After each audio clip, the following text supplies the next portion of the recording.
And now, tonight's presentation of radio's outstanding theater of thrills, Suspense. Tonight, the story of several hours spent by two people in a deserted bus shelter, and the slow realization by one that the other is quite mad. So now, with Joyce McClusky as the woman and Vic Perrin as the man, here is tonight's suspense play, The Shelter.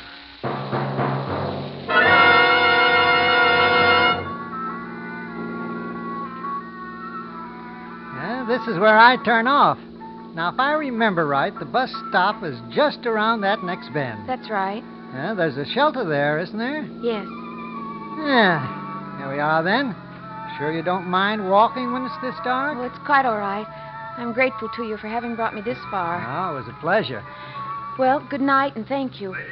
Just a minute. An important You never know what these things are going to be. It has just been reported by the authorities at the county mental hospital that one of their patients has escaped. Motorists are warned to be on the lookout for would-be hitchhikers and to report any to the highway patrol. How about that? This person may be dangerous. A description of the escapee will be broadcast as soon as it's available.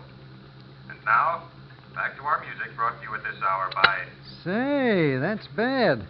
Maybe I'd better not leave you here on your own. I'm afraid you'll have to. You're in a hurry, and I do want to catch the midnight bus. If you're sure you'll be all right, the bus won't be long. Well, I'll just walk along to the shelter and then stay there, out of sight. Well, now, if you're sure. Thank you once again. Well, it's quite all right. Good night, then. Good night.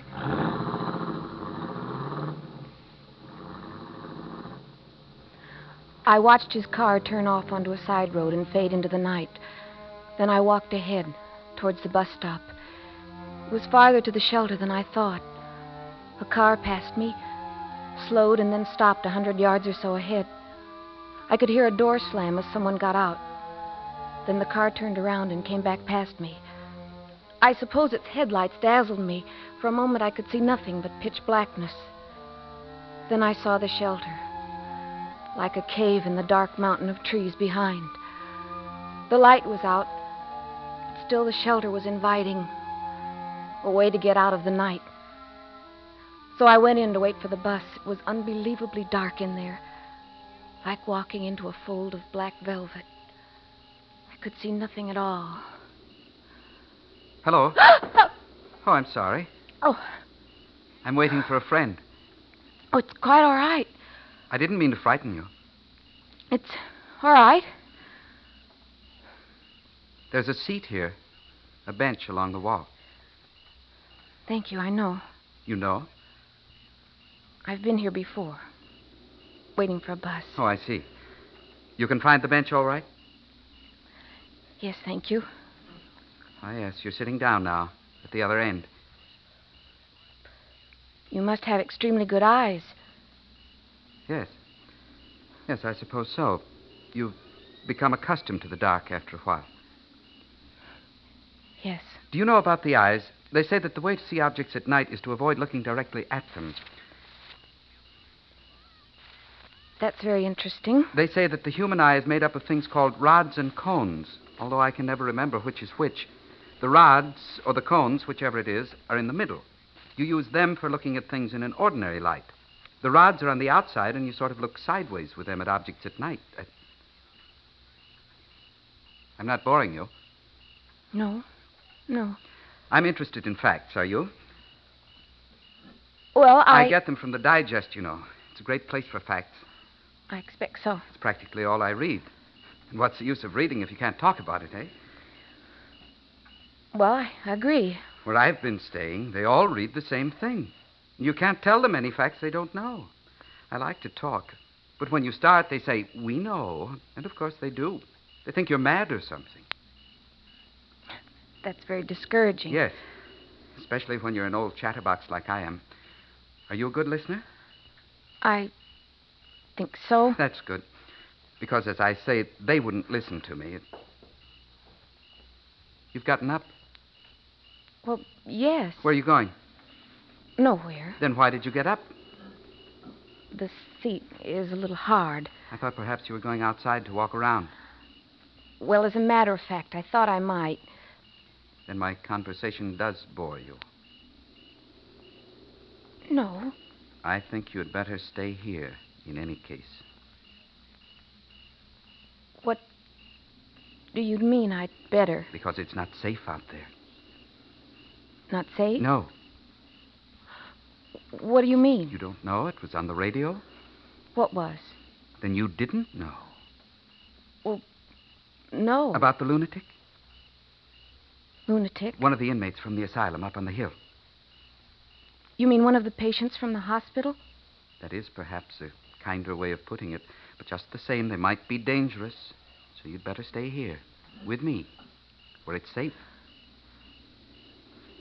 What did the radio say? I didn't listen too closely, just that there'd been this escape. But we shall be all right here in the shelter. That's right. Sit down again. What was I saying before? That you were interested in facts. I expect you smoke. No, I don't. Oh. I was wishing I could offer you a cigarette, but I don't smoke myself. What was that? It's the branch of a tree tapping on the roof.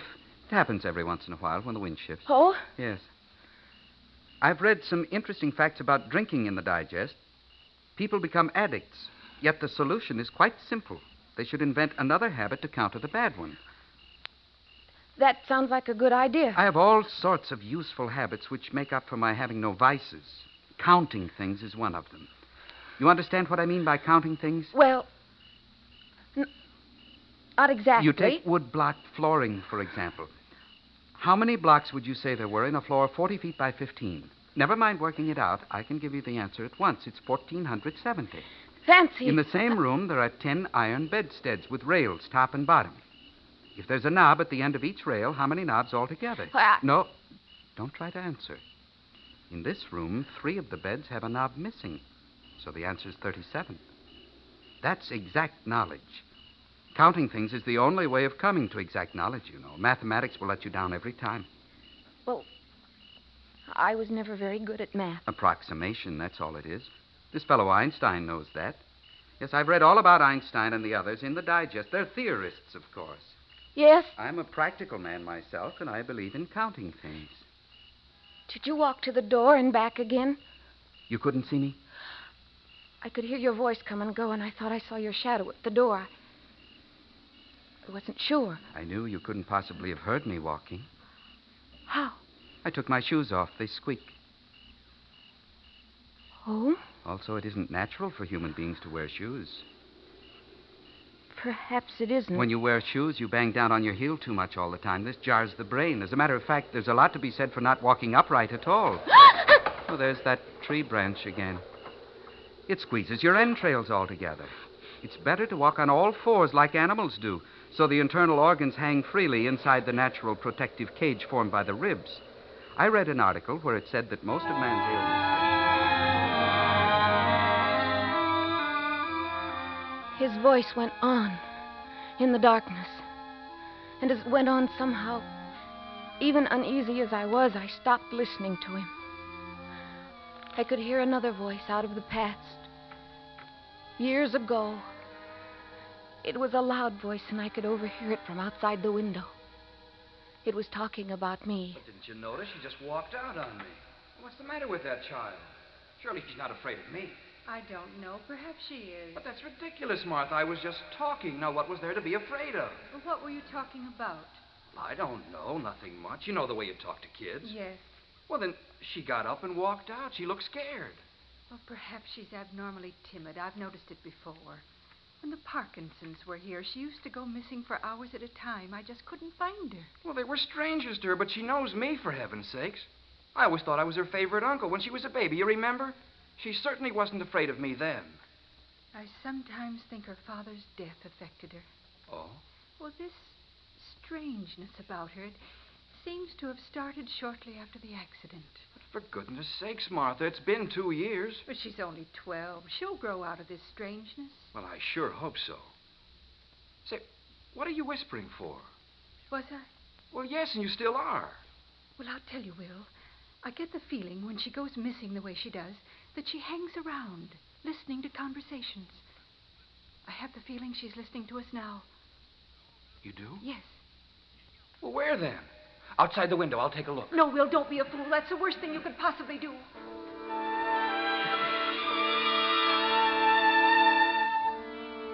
I got away, as always. Although Mother always seemed to know when I was around or near. Just as I always knew when she'd gone out, even though the house was so big you couldn't hear the closing of a distant door. And it's true what Uncle Will said. I was afraid. I was scared of his voice talking on and on. It was the same with all men's voices except my father. And of course he was dead. Then in the shelter, all these years later, I was listening to another voice talking on and on. Only this time it seemed I couldn't get away. Where would I run to? Out in the dark highway? And if I did get up and flee into the night, how did I know he wouldn't follow me, overtake me? Now, these are known facts. And sitting down is bad, too. One should recline in a tilted forward position. I try to do it whenever possible, though I have to admit I'm finding it very difficult on this hard wooden seat. Yes, I should think so. Perhaps you think me eccentric. Your ideas seem very sensible. They're facts. That's... Oh, I startled you. Yes. I was sitting at the other end of the seat. It didn't seem sociable. I forgot for the moment that you can't see anything. I must have startled you. You're touching me. Why, so I am. Take your hands off me. Well, I was only trying... Go away! Go away! Be quiet. Me alone. Be quiet, you little fool. Let me alone. I said be quiet. Be quiet.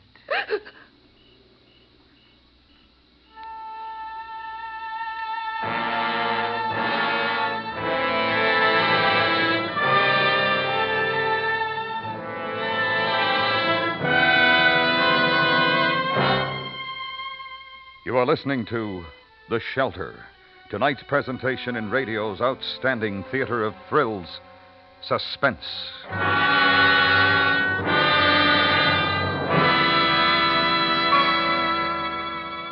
Gunsmoke, CBS Radio's thrilling stories of the Western frontier, is now heard twice on Saturdays. There's a daytime edition of Gunsmoke on most of these same stations, in addition to the regular evening show. Both heard Saturdays at the Star's address. This Saturday, every Saturday, hear two stories of Matt Dillon, U.S. Marshal, on Gunsmoke. And now we bring back to our Hollywood soundstage Joyce McClusky and Vic Perrin in tonight's production of The Shelter, a tale well calculated to keep you in suspense.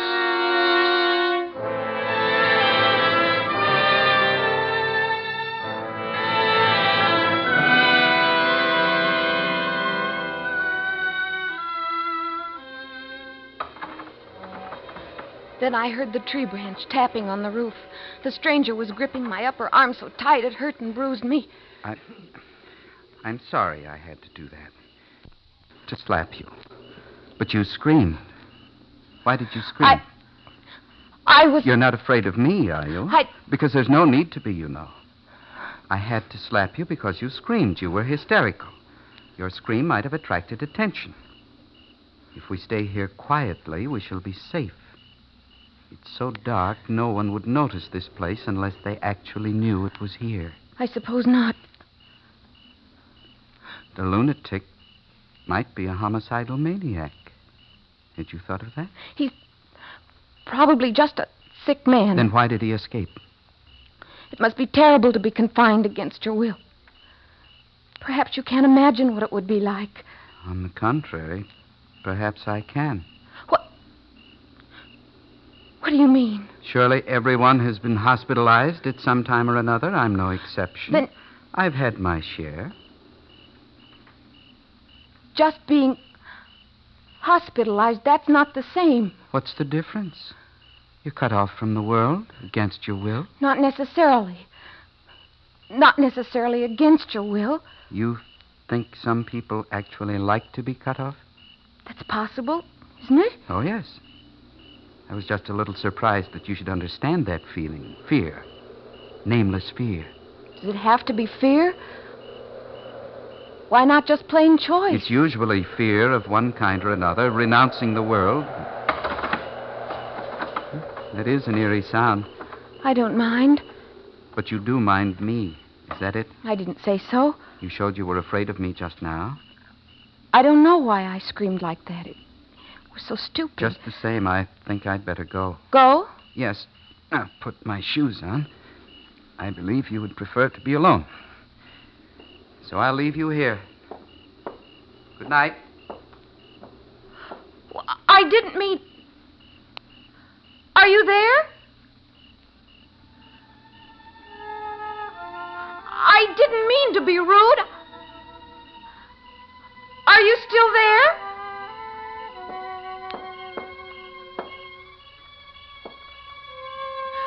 Where are you? Where are you? Come back. I don't want you to leave me alone.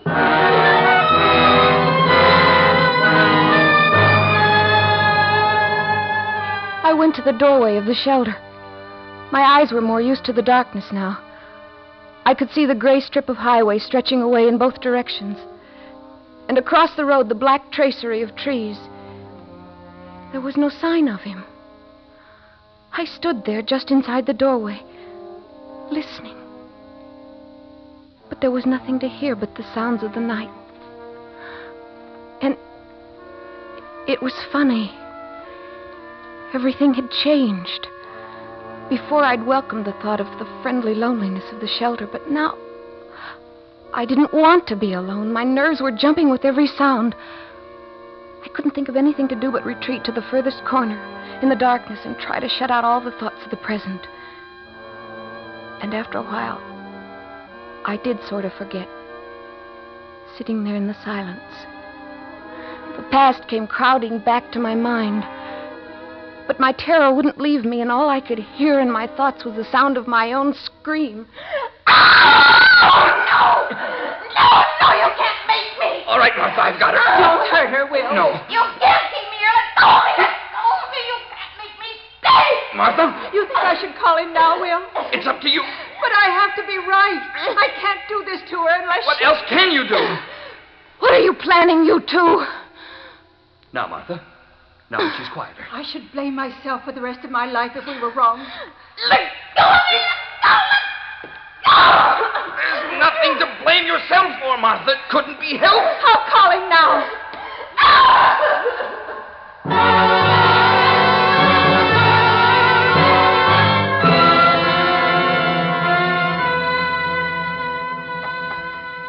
The sound of the trees rattling against the roof brought me back to the present. Back to the loneliness of the dark shelter. And now I was thoroughly scared. My companion of the darkness had gone. But I had an overwhelming feeling he was still out there in the night. Watching. Waiting. But as I sat huddled in my corner, listening for the slightest sound of him, I heard something else. The bus was coming. Oh, now at last I could get away. I went out to the edge of the highway to signal for it. It seemed to be going so fast. I waved my arms. There was a blinding glare of headlights. Stop! Stop! Please stop! Oh, please stop!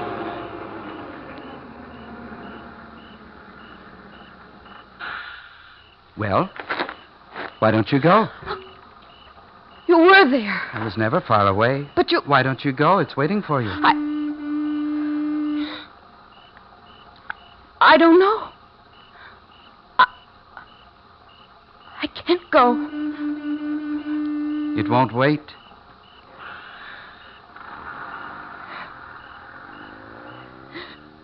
It's too late now. You would prefer to wait here with me, wouldn't you? Come inside. No. My friend will be here soon. Your friend? I told you I was waiting for him. Oh. Yes. He'll be giving me a lift into town. We can take you. I can't go. Perhaps you believe there is no such person as my friend? Why did he leave you here? He'll be back soon, and we can go into town. Or do you want to go back to where you came from? I think I'd better. Come back into the shelter. No. Come on. Don't touch me. Why are you suddenly afraid again? I don't know. Come inside and wait. That's the way. Oh! What was that? Tripped on something. Give it to me. It's a stick. A walking stick. Give it to me, please. A white walking stick. It's yours. Yes. Then you're blind. Yes, I'm blind. Blind? I don't understand. You said you read all those things in the digest. It's true. I read them in Braille. I'm afraid I frightened you. I only wanted to help. Oh, it's strange. For the first time I can remember, I was afraid of being alone. Scared of the dark. It's normal to be scared of the dark. I just didn't want to depress you by speaking of my own affliction. But now that you know about it, you realize that we both know what suffering is, what it is to be alone, what it is to be shut up, away from the world, because we don't really belong there. You mustn't say that. Why should you think you don't belong? I don't think that. I did once, at first, during the months in the hospital, but not anymore. And you? I have to go back. I must confess to you, my friend went to the hospital. He should be here any minute. We guessed when my friend saw you walking on the highway. And you kept me here in the shelter while he went to get a doctor. That's right. I must go back. There. As soon as they come for me. But will you have to stay? Will you want to, put it that way? What? No. No, I don't think I will. Then the outside world, meeting people, this is not something to be afraid of? Not anymore. I'm glad. Listen. What? I hear my friend coming.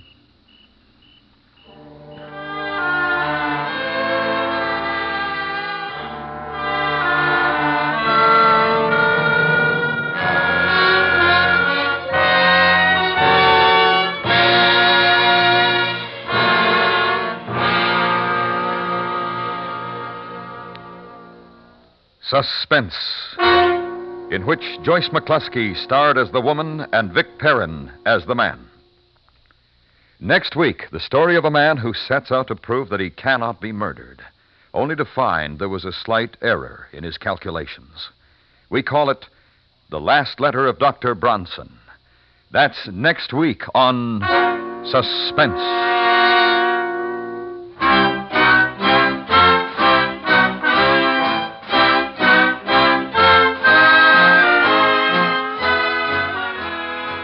Suspense is produced and directed by Norman MacDonald, with music composed by Lucien Morawick and conducted by Lud Gluskin.